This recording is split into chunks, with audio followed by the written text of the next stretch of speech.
Hola y bienvenido de nuevo a mi canal Curioso de la Historia. Si te gustan tanto como a mí las películas de acción y de tesoros, esta escena de la película de la búsqueda seguro que te la sabes. Pero cuando una larga serie de abusos y usurpaciones, dirigida invariablemente al mismo objetivo, evidencia el designio de someter al pueblo a un despotismo absoluto, es su derecho, es su deber, derrocar ese gobierno y proveer de nuevas salvaguardas para su futura seguridad. La primera vez que lo escuché pensé, los padres fundadores sabían que se iba a hacer una película tarde o temprano de esto, porque es que la verdad es que los judíos la clavan, parece perfecto. Lo que no se me ocurriría haber pensado es que realmente todo esto que dicen los padres fundadores de la Constitución de los Estados Unidos, con esas palabras tan bonitas y rimbombantes, se basaban en una serie de ideas que ya había dejado plasmado anteriormente un monje franciscano de Gerona llamado Francesc Eiximenis allá por 1330 aproximadamente. Y es que resumiendo mucho lo que dice Nicolas Cage de que los gobernantes se deben a sus gobernados y que hay que tener un control sobre ellos, etcétera, etcétera, ya se conocía hace muchos siglos como el pactismo hispánico. Ya se conocía hace muchos siglos con el nombre de pactismo hispánico, que no era otra cosa que la representación de que Dios le otorgaba el poder al pueblo y éste a su vez elegía a unos gobernantes que le representaran. De hecho, el humanista Sebastián Fox Morcillo afirmó que los reyes no eran dueños de sus reinos, sino servidores de estos.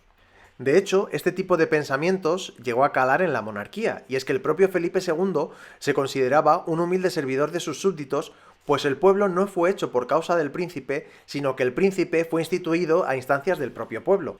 Y probablemente todo esto que te estoy diciendo es un poco enrevesado.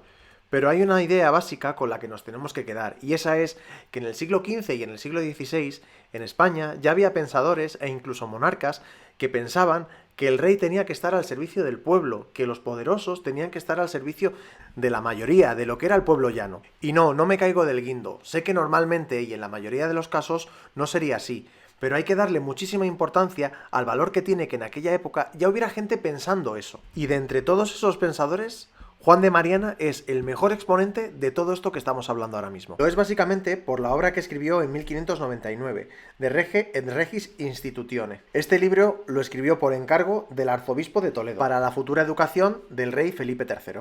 Y en él escribió algunas joyitas como la que te leo. Tanto los filósofos como los teólogos están de acuerdo en que si un príncipe se apoderó de la república a fuerza de armas, sin razón, sin derecho alguno, sin el consentimiento del pueblo, puede ser despojado por cualquiera de la corona, del gobierno y de la vida. Y la cosa seguía así, que siendo un enemigo público y provocando todo género de maldades a la patria y haciéndose verdaderamente acreedor por su carácter al hombre de tirano, no solo puede ser destronado, sino que puede serlo con la misma violencia con la que él arrebató un poder que pertenece a la sociedad a la que oprime y esclaviza. Como buen jesuita que era el padre Mariana, la verdad que no tenía pelos en la lengua y no le importaba dar palos a diestro y siniestro. Por cierto, una breve aclaración. Cuando Juan de Mariana habla de república, no se refiere a la república que entendemos a día de hoy, un gobierno sin un rey ni nada por el estilo. Lo que hace referencia es a la antigua expresión del latín res publica, que es una expresión que significa literalmente cosa pública, lo que se conoce modernamente como la esfera pública. También Juan de Mariana, unos años antes, en 1592, publicó Historia de Rebus Hispaniae, traducido en 1601 con el nombre de Historia General de España, y en este libro se abarca toda la historia de la península, incluyendo Portugal, desde los primeros tiempos hasta la muerte de Fernando el Católico. Para muchos será considerado el primer libro científico dedicado al estudio de nuestra historia. Y es que el padre Mariana lo mismo te hablaba de historia de España que de la procedencia de Dios, que de la divinidad de los reyes, ¿eh? Y volviendo a la obra principal del padre Mariana, a De Rege et Regis Institutione, el padre Mariana lo tiene muy claro y se muestra partidario de una monarquía hereditaria sometida a la voluntad del pueblo. Es decir, que si el rey por cualquier circunstancia empieza a sacar los pies del tiesto, el pueblo tiene el derecho y el deber de echarle de en medio. Vamos, que el amigo Mariana en 1599 inventó la moción de censura. ¡Váyase, señor Cuesta! ¡Váyase! Pero como Juan de Mariana ya había cogido carrerilla y había empezado a denunciar lo que no le gustaba, pues se lió la manta a la cabeza y empezó a dar a diestro y siniestro. Y en otro escrito, titulado De Monetae Mutitionae, o las mutaciones de la moneda, ya empezó a despacharse directamente con Felipe III.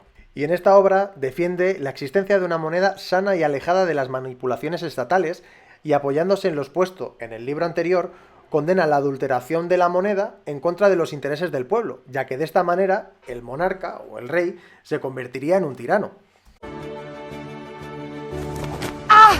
¡Me dolió! pero me duele más un México corrupto. Y claro, aquí ya se empieza a liar muy parda, porque al final de cuentas Felipe III y el duque de Lerma eran los que más mandaban en aquella época. Y sobre todo al segundo, porque ya empezaban a haber algunas voces dentro del reino que decían que el duque de Lerma hacía prácticamente lo que le daba la gana y que lo único a lo que se dedicaba era a cometer pelotazos urbanísticos, que es cierto. Tanto fue así que al final tuvo que intervenir el Tribunal de la Santa Inquisición y le sometieron a juicio. Claro que le sometieron a juicio, pero no había máquinas de tortura, ni le pinchaban nada, ni le amenazaban con excomulgarle, ni nada por el estilo, porque gran parte de todo eso que nos ha llegado a nuestros días de hoy del Tribunal de la Inquisición era mentira. O bueno, no le llamemos mentira, pero digamos que era bastante exagerado. Ya sabéis que un poquito de leyenda negra nunca viene mal para desprestigiar al rival español. El caso es que Mariana fue encontrado culpable, pero en las actas de su juicio no figura ninguna condena. El caso es que tras unos meses de reclusión autoimpuesta, porque Juan de Mariana no era tonto y sabía que mejor estar calladito, pudo seguir haciendo su vida con total normalidad. Tanto es así que los últimos años de su vida los dedicó a leer y a escribir, sin molestar a nadie y sin que nadie le molestara.